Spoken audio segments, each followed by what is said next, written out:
Okay, we'll move to our presentations. We have the bicyclist and pedestrian safety skills, educational traffic garden that was out at the Hillcrest Park. Ms. Watson, are you speaking on that tonight? Okay, come on up.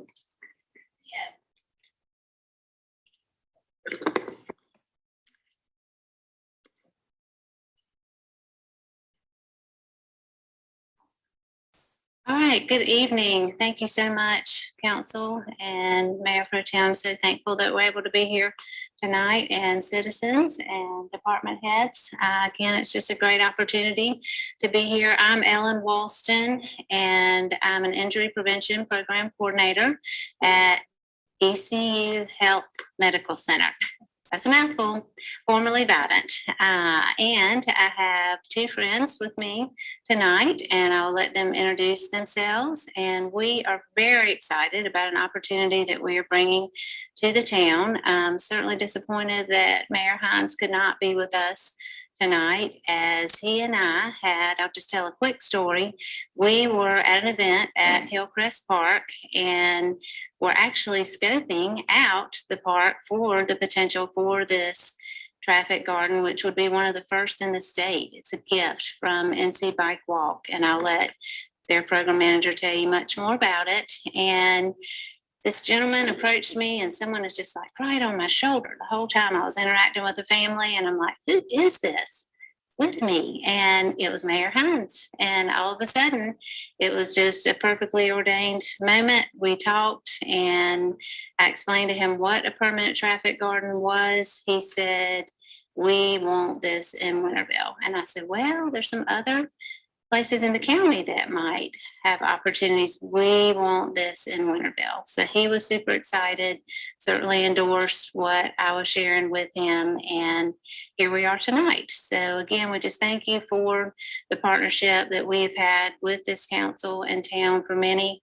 years. Chief Moore's here tonight, Chief Wilhite. I have wonderful relationships with them through our permanent check-in station. And we just, again, appreciate the opportunity to share this exciting project with you. Good evening, Council. I'm Stephen Hardy-Braz, the Vice President of Bike Walk NC. We're a statewide nonprofit advocacy organization for safer walking and cycling throughout the entire state. This fall, we'll be hosting our statewide Bike Walk Summit here in the Pitt County area over at the Hart Center. We want to make sure that we leave our community always, when we host a summit, better than we found it. So we come actually bearing a gift. We applied for a grant from AARP, and we have achieved it. We'd like to leave it with the town of Winterville. We're going into some of the details. So pending your approval, we'd like to take some of that money, enhance one of your parks, and leave it better for your children, your grandchildren, and people in town here at no cost to you to improve life. I know you already have a good slice of life here. We want to make your slice a little bit bigger and a little bit better for everyone to enjoy and be safer. I'll let Trish, our program manager, tell you more about it. Hi, everyone. Mr. Harvey very astutely advised that we keep our comments to under 10 minutes. So we're going to do that and do that to the best of our ability. My name is Trish Farnham, and I am the program manager at Bike Walk NC, the organization that Stephen is on the board for. And we're very, very happy to be hopeful and potential collaborators with the town of Winterville. As Ellen noted, we have been working to really support leaving, as Ellen says, a legacy project for the Greenville area as a thanks for hosting our annual summit. That summit, as Stephen noted, brings together people from across the state to talk about issues of road safety and street safety for pedestrians and cyclists and other vulnerable road users.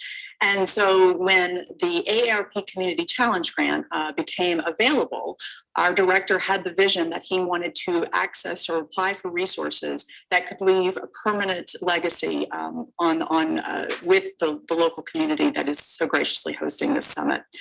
So I've left some materials on your in front of you. You also should have received them in the packet. Thanks to Mr. Harvey for his help.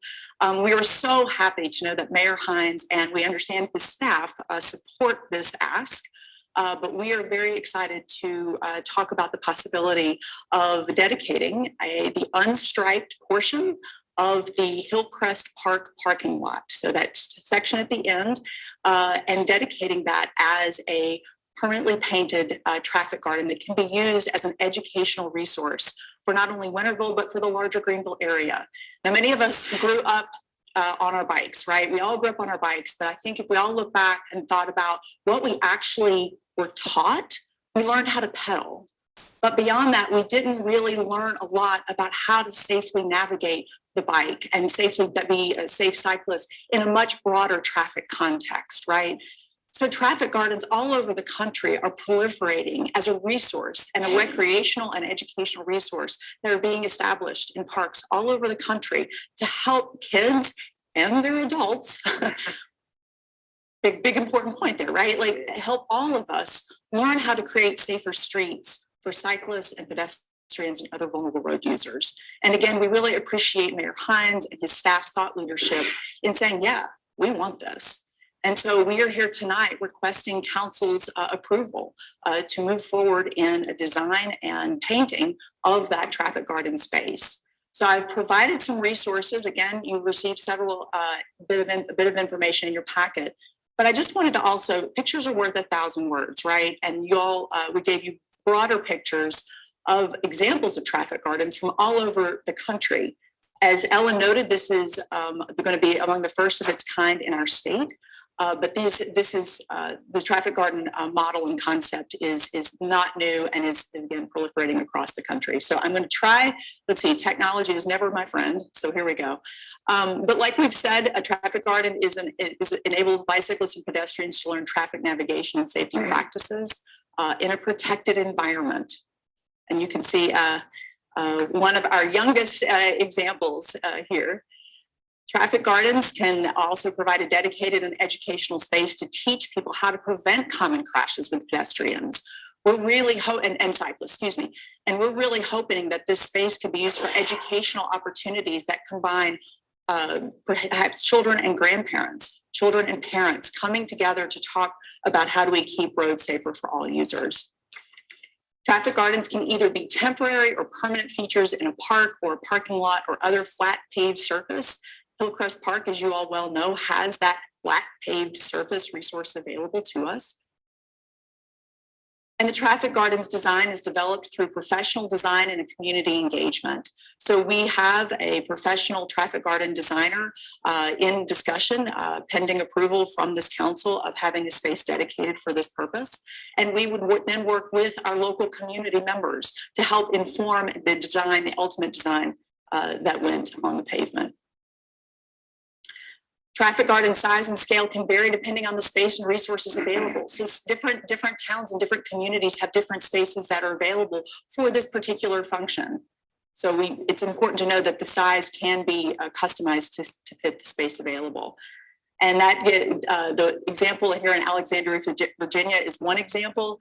And then you can see kind of on the other end of the spectrum is Fort Collins example. So, but we wanted to make sure that folks had some visual images about what is possible, because we think, and based on conversations that have happened within this community already, the town of Winterville thinks that this unstriped space could be a perfect opportunity for this particular project. And again, we're requesting council's approval to move forward in designing and painting this particular space. We welcome any questions.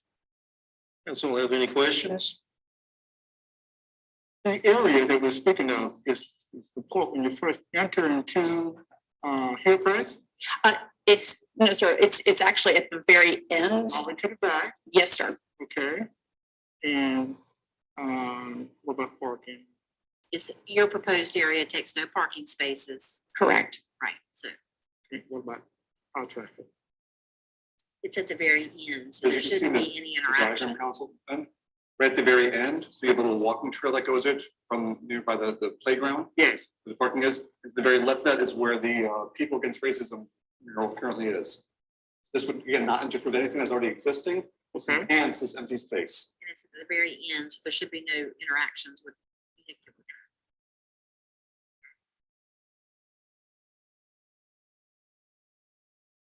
Okay, any other questions from the board? Make a positive comment.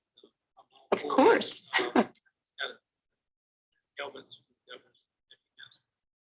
Last year, giving away, I